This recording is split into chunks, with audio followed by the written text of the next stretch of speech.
We are honored to be joined by a broadcasting legend, Marty Brennaman, who announced his retirement at the end of this season, his 46th as a broadcaster for the Reds.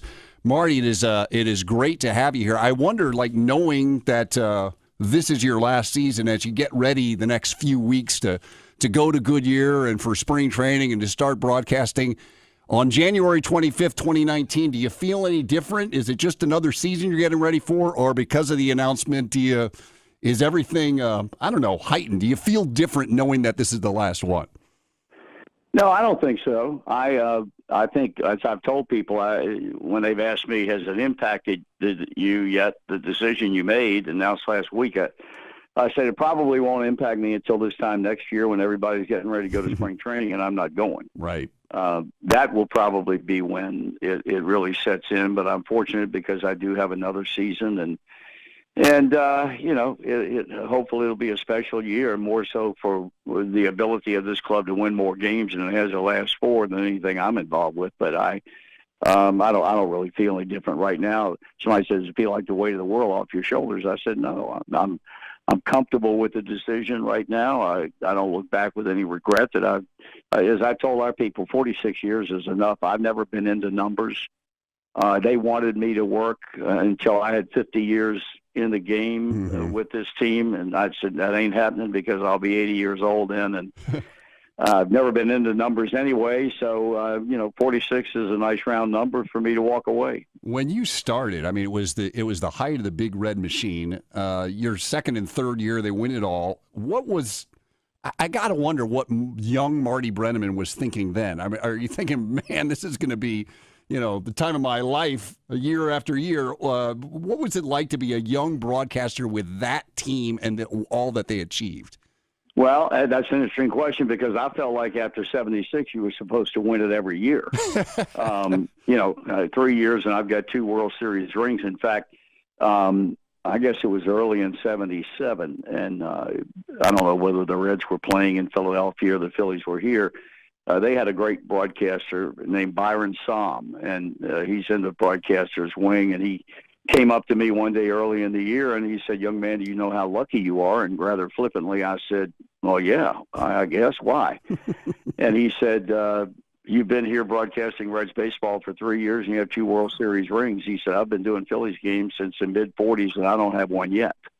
And it was hard for me to relate to that. And then when you fast forward from 76 to 90, and you had that span of 14 years where they didn't win, and then they win it all again in 1990. That's the most special year I've been with this club. I like that team better than any team I was associated with.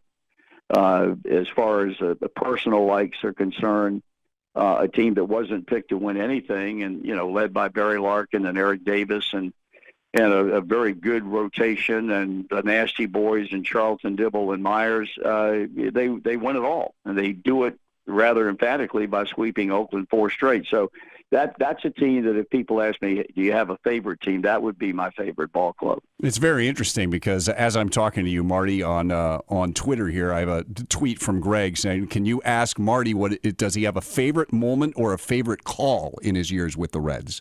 No, I've got some that I really liked, and I've surprised a lot of people because I really liked my call of Ken Griffey Jr.'s 500th home run, and the home run that Jay Bruce hit off the Astros in the bottom of the 9th inning in 2010 to win the game in September and send the Reds on into the postseason. I think as a play-by-play guy, especially in baseball, you know where you pulled it off or you didn't, and I felt really good about those 2 calls, and they will stand out as a couple of my favorites. It's funny, Marty, as we talk about this, I was a young board op on AM 1230 carrying Reds games in 1988. There was a rainy, I think it was a Friday night where I was sitting through rain delays waiting, and Tom Browning throws a perfect game. And I always the funny thing about that game is there were people that had to hang around until about 10:10 or 10:15 for that game to even begin because of exactly what you said, because of rain. Yeah. And then the game was played in under an hour and 40 minutes. It was 1-0, and the only run scored was an unearned run, and Browning hooked up with Tim Belcher, who later would become a teammate and a friend of Tom's with the Reds. And it was just it was a magical night that one, the game was even they were even to play it, and secondly, that Browning would throw the only no-hitter in the history of this franchise. A perfect game, I should say. Yeah. Well, we work here at 105.7 The Zone with Chris Spielman, who does the morning show here with Bruce Hooley, and Chris on Fox has been partnered with your son, Tom. Yeah, correct. I'm just wondering how special it is for you to see Tom's great success nationally over the years, and also to share the microphone with your son. Is that as good as it has gotten in your career? Well, the interesting thing is that he and I don't work any games together. We haven't done a game together since spring training 2 years ago because he's strictly television, I'm strictly radio. But the mere fact that he's there every night, that's going to be one of the things I'm going to miss the most, is having dinner with him in the press dining room or here or on the road somewhere. It's nice to have him home. I've got 2 grandkids that he and Polly have produced in that marriage, and it's been. But the most special thing is what a great success he's had in his career. Mm-hmm. He did that through no pressure from me to get into this business. It was something he decided on his own, and it's been a real labor of love. I know I can say this in not a suck-up fashion, but for him telling me how much he's enjoyed working with Chris on the NFL games every Sunday afternoon. It's been a great kick for him, and fortunately he's just recently signed a contract extension with Fox, so he's going to be with them for quite some time now. Yeah, well, talking with Chris, the feeling is very mutual, I can tell you that. Visiting with Marty Brennaman, Reds legend. The Reds getting ready a few weeks away from spring training. Before I let you go, I want to ask you about this team this year because you alluded to it. I mean, all the acquisitions that they made. Sonny Gray was acquired this week. The deal with the Dodgers, with Homer Bailey salary dumped, and you got Alex Wood and Yasiel Puig, Matt Kemp. There's also the Tanner Roark deal. The feeling going into this spring training as opposed to the last few years, I mean, on paper, this looks like a whole lot more competitive team than we've seen recently. There's no question about that. I think the trade, especially the trade they made with the Dodgers, energized this town and in the area that we refer to as Reds country. I know it got the Reds being discussed among fans in a positive vein as opposed to the other way. And it was interesting. There was an article, I think, in Forbes magazine this week talking about this, what they've done has made this club stand out among all of the quote-unquote also-rans who seemingly don't do anything to try and improve themselves because of getting a high draft pick and whatever the other factors that go into losing 90-plus games. And this organization simply has gotten tired of doing that. And who knows how good they can be. I mean, there's one thing that can be no doubt about, and that is their rotation with the 3 veteran pitchers to go with Luis Castillo and whoever else will be the 5th starter on this club is worlds better than what we've watched the last couple of years. It was a good offensive club to begin with. And now to add Puig's bat to the lineup and probably to another extent to Matt Kemp being in the lineup, this club's going to score a lot of runs.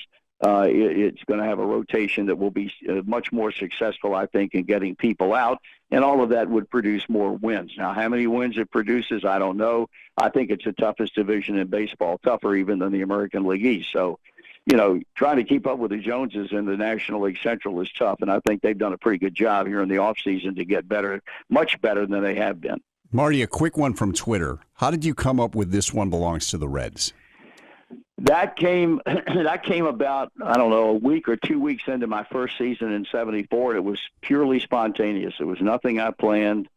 I can remember that Dave Concepcion got a base hit in the bottom of the ninth here at Old Riverfront, or bottom of an extra inning to win a game, and it just came out.